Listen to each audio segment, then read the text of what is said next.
Welcome to the fifth video of the online orientation for SDE Teachers for 2017-2018 school year. This video focuses on laws and political sensitivity. Obviously, when going to a new country, it's particularly important to understand the laws in that country. With a country like China, it's also important to understand the intersection of the laws and political sensitivity, because sometimes when you stray away from what would be considered as politically sensitive, you may also stray into what could be construed as illegal. And it's important that everybody knows where they stand with things like this, what the bottom lines are, and how best to approach life in China. Let's look at our overview. First, we're going to talk about specific laws for China, specific laws that will affect you living in China.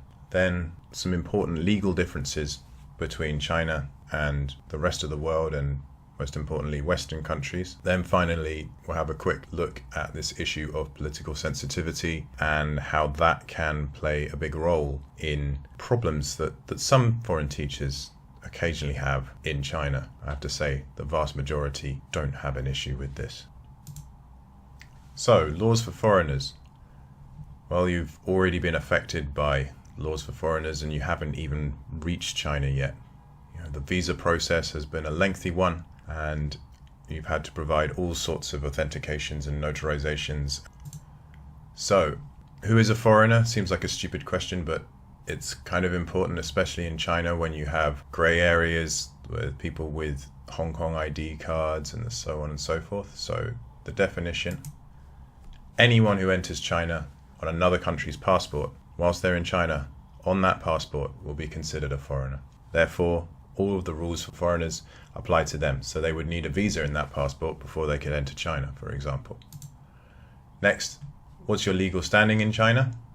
So, as is everyone in China who is here legally, you're protected by the laws of China, the regulations of China, and you should also abide by those laws and regulations.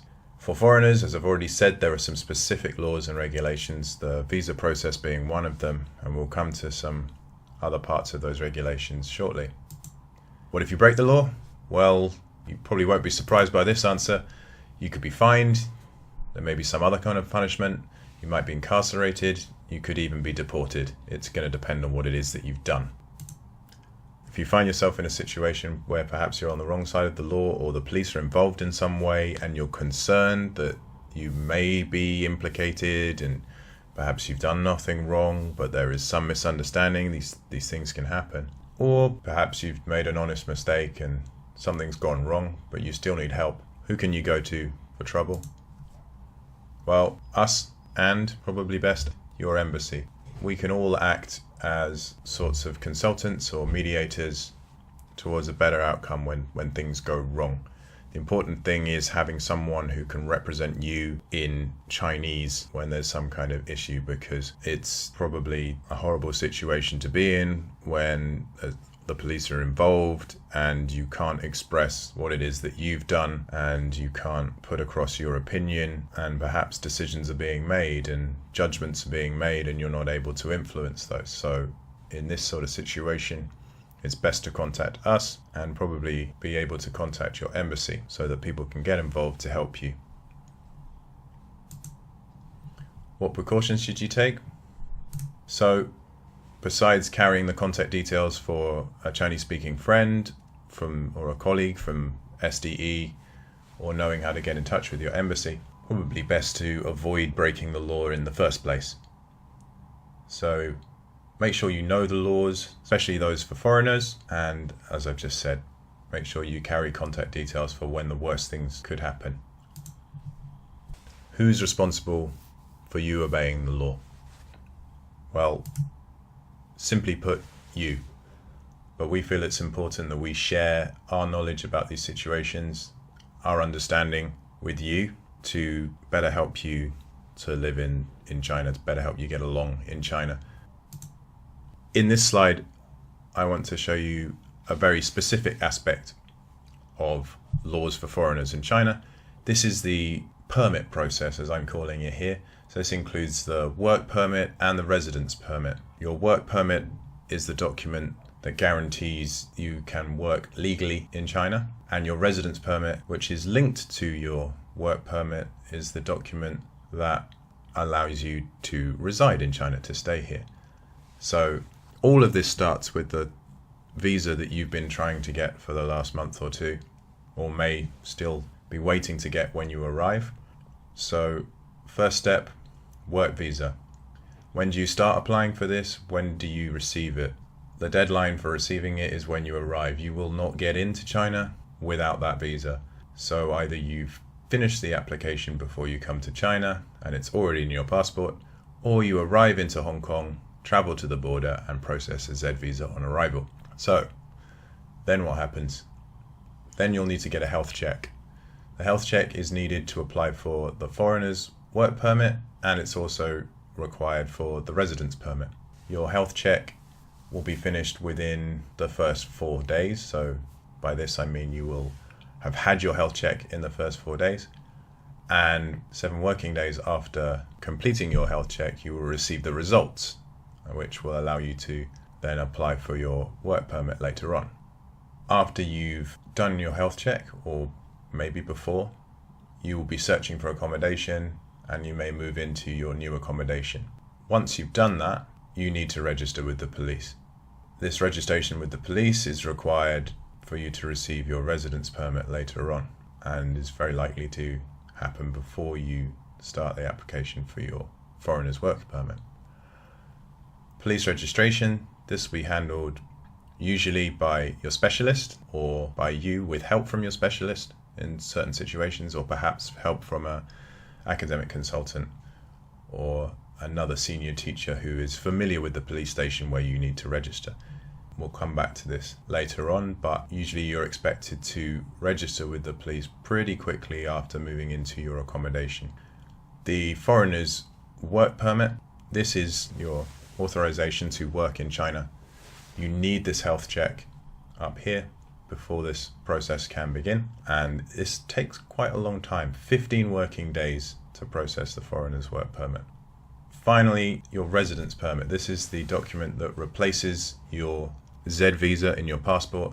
This can only be processed once the foreigner's work permit has been received, and this residence permit will act as essentially a long-term visa in your passport that allows you to travel in and out of China for an extended period, basically a multi-entry visa. So this, all things being equal, should be completed by early October or slightly earlier, depending on how things go beforehand. So this is where an issue with the permit process comes in. Based on the process that I've just shown you, you'd be looking to receive your residence permit in early October. Now, what does this mean? Well, when you submit your application for a residence permit, you also submit your passport to the Public Security Bureau in Shenzhen. They will hold on to it for approximately a week, maybe slightly longer, and in that time they will put your new residence permit into your passport ready for you to use, and then you'll pick it up. During that time you'll be issued with a piece of paper confirming that your passport is being processed, and that piece of paper can act as your passport until you get your passport back. That piece of paper is effectively a paper passport and allows you to travel within China, but it makes it quite difficult when trying to register at hotels or book train tickets, because a lot of the systems require the ability to scan a physical passport, and they cannot scan this A4 piece of paper. Therefore, you will be looking to get your passport back as soon as possible. However, based on the predicted time schedule that we have at the moment, your passport would not be available until early October. Now, what's the problem with early October? It's vacation. The 1st of October in China is National Day, and that means that there is in this case, a 7-day holiday plus 1 extra day for Mid-Autumn Festival, which is the 4th. So in actual fact, 8 days of straight leave from the 1st until the 8th of October, where the Public Security Bureau holding your passport will actually be closed. So it won't be possible to collect your passport until after October. So it's very likely that your passport will not be available until after October. If we move back to our permit process, then we can identify that there's a problem. If we go back to the permit process, then we can have a look and see if there's a way to speed up the whole process.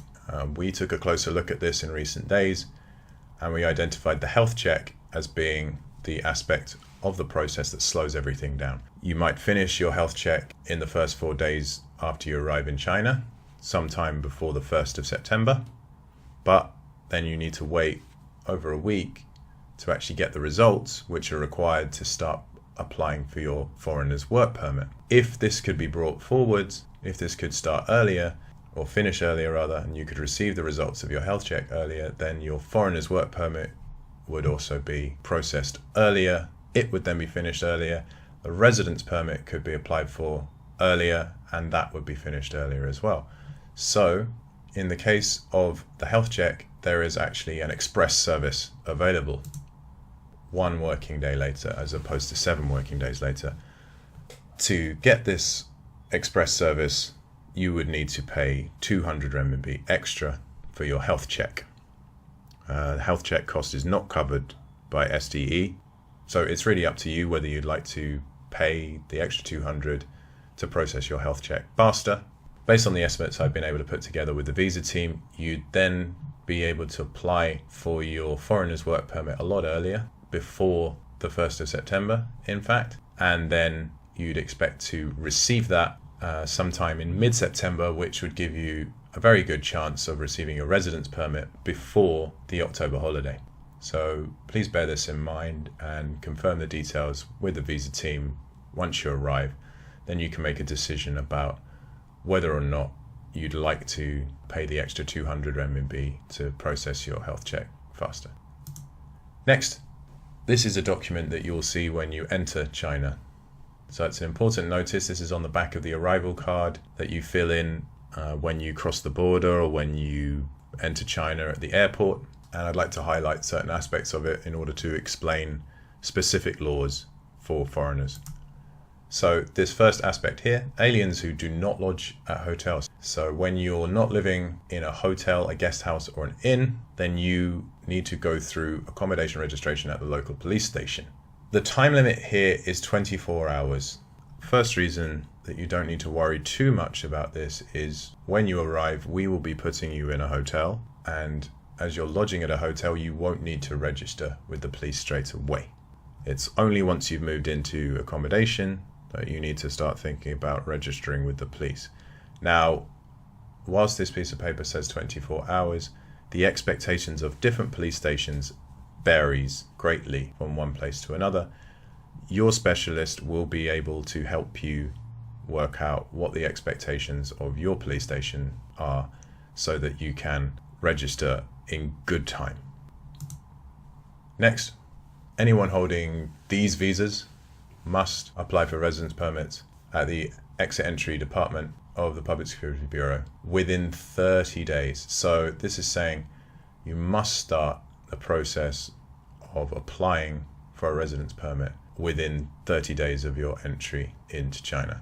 So your Z visa will say on it that it has 30 days of validity from the date that you enter China. Whether you get it in your home country or you get it at the border with a Z visa on arrival process, your visa will give you 30 days after you enter, after the entry stamp that's on your passport. And in that 30 days, you must complete transfer to a residence permit. We will help you to do that. That's the responsibility of the visa team, and the specialists will follow up with the visa team to make sure that that gets done. This point number 4 is particularly important. It refers to foreigners carrying their passports or residence permits for possible examination. If you're carrying your passport, you're more than likely carrying your residence permit because your residence permit is stuck into your passport. So in this case, if you guarantee that you've got your passport, you should be okay. In actual fact, if someone from the police wants to see your passport or your residence permit and you don't have it on you, that's not necessarily going to cause huge problems. But as a rule of thumb, I will tend to carry my passport when it's convenient for me to do so. So to recap on all of that, In the case of moving into your accommodation and registering with the police, you should make sure that you contact your specialist and follow their instructions to see when the police expect to see you and what exactly you're going to need to bring. Because you'll be coming in on a Z visa, you will need to transfer to a residence permit, as I described in the permits process before. And to make sure that you do this in the right way, it's always important to follow the instructions of your specialist and the visa team. For point 4, I would say, if you can, carry your passport if it's practical. Obviously, there are going to be situations where you might be going to the seaside and you want to leave your stuff on the beach, or you're going somewhere where you just think it's too much of a risk for me to take my passport with me. If I lose my passport, it's going to cause me a lot of problems. In which case, our advice is always to carry a photocopy of the info page and the visa or the residence permit. This way, if you are questions or if someone wants to see something, you can at least show them this and say, hey, I couldn't bring my passport, it was too risky in this situation.